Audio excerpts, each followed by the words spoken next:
What if I told you he wasn't the greatest? That a country would fail to protect its greatest natural resource? That sometimes it is a matter of life and death? That no one can outrun the truth? What if I told you he's the only true Cubs fan?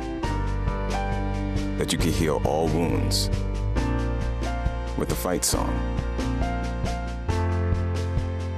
That the man no one could stop tragically was?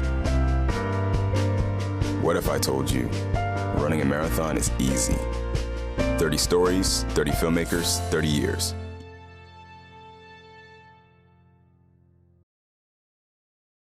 Howdy ho, family, and welcome back to Moot Points, episode 62. Can you believe that? I'm Dylan. This is Brian. We got a lot to talk about, so let's jump right into the content. Overwatch has introduced role queue, which is basically what it sounds like. You queue up for the role you want. Brian, why is this such a big deal in Overwatch right now? Well, there's like 2 or 3 reasons why this is a huge deal. For sure. First of all, they're implementing this for the Overwatch League, which is a big deal. That kind of leaked. We talked about this a bit last week, maybe earlier this week. So the Overwatch League players, previously, they've kind of been playing GOATs, which is 3 tanks, 3 healers. Right, you were talking about that a few episodes back. Okay. Boring to watch, very high skill, and it's just a bit safer. Like, all those players are so good, if you're not playing a tank, you're just going to die immediately. Right. But boring to watch. So that's a huge change. They're going to force that upon them. But then it's trickling down to not just be in the Overwatch League, but also competitive play. So in Overwatch, when you start a game, there's that tension immediately at the start of the game, trying to figure out if you get to play your best character, if you have teammates that are really good. Which can be stressful. It's very stressful. Yeah. And at the highest level, you'll frequently get into like a top 500 game, and you'll look at your teammates' profiles and go, oh no, like 4 of us are healers. Sure, maybe we are willing to play other things and we can work together to sort it out, but you won't be at the top of your game that way. Yeah, I'm not a top 500 tank. I'm a top 500 healer. Okay. So now you can queue up as whatever role you want to play, which is sick because it means you can always play what you want. If I come home from work and I want to play ranked and I want to play Zenyatta because that's my best, I can queue that up. I might have to wait longer to get my role, but they're going to incentivize players, whichever role is the most in demand. If you queue up for that, you're more likely to get like a free loot chest, which is nice. That's neat. And then super, super exciting aspect about this is you're going to have a unique rank for each role, which means you're now going to have 3 separate competitive ranks. So you may be a top 500 healer and maybe you're only like a diamond level DPS. Previously, if you wanted the DPS, you were either holding your team back, or you had to play quick play, which isn't fun. Yeah. Or you had to make a new account, which is just a bit questionable. Right. And that's what I was going to ask you next is how does this affect, Smurf accounts? I mean, I think if you want to Smurf to stomp noobs, you'll always be able to. We'll have that option forever. Yeah, you can't do anything to get rid of that. We can't do anything to get rid of that, really.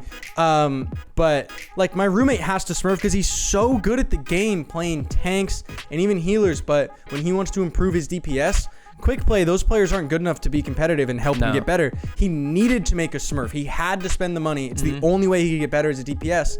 And that's just not fun because now he's on a team with bad tanks, bad healers, whatever. So now you're going to have your rank for each role. So my roommate is a top 500 healer. He maybe is a diamond DPS. So now he can queue up and say, I want a DPS, and it puts him in a diamond match. Which is great. With diamond tanks on his team, diamond everyone on the other team. It's ideally there are going to be more balanced matches across the board, maybe longer wait times. Right. So there's a ton of upside here, but a bit of the downside is people are going to lose flexibility. Like if I queue up as a DPS and we realize that my team really needs like a third tank, you can't do that anymore. One thing they're doing here is they're going to balance a lot of heroes to adjust. Certain heroes like Brigitte really fit in as that third tank or third healer. That was kind of their niche, and now that doesn't exist anymore. So naturally you're going to balance a bunch of heroes to fit the new forced meta they're putting upon us.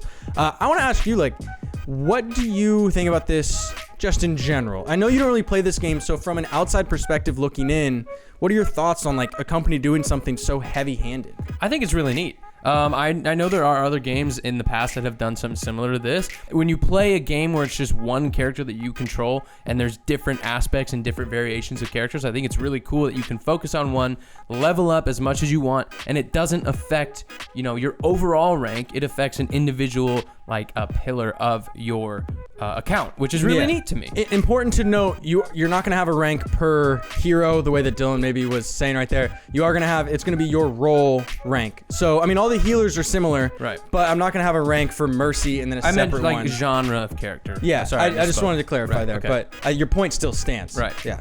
Yeah, absolutely. And so the roll queue will start a test run in patch 1.39, I think it is, and the beta will come out on August 13th. That's my birthday, actually, so give me some cupcakes. But yeah, guys, this looks really cool.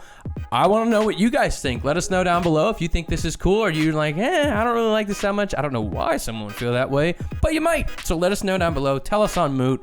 Let's move on. Topic number 2 is, there is no topic number 2. That's all we have for the episode, guys. But you should check out moot.us or Moot in the App Store or Moot on Google Play. It's a sweet app where you can talk to people about video games. You can see guides, you can see strategies, you can see memes, you can find teammates to tear up the competition.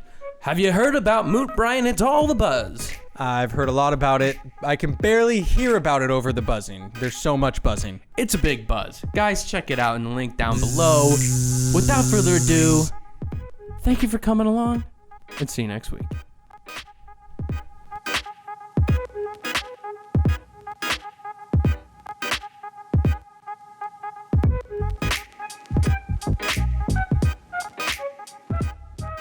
What up, pimps? Welcome back to Moot Points. Too loud. Oh, shit. Too loud. I'm gonna do that again.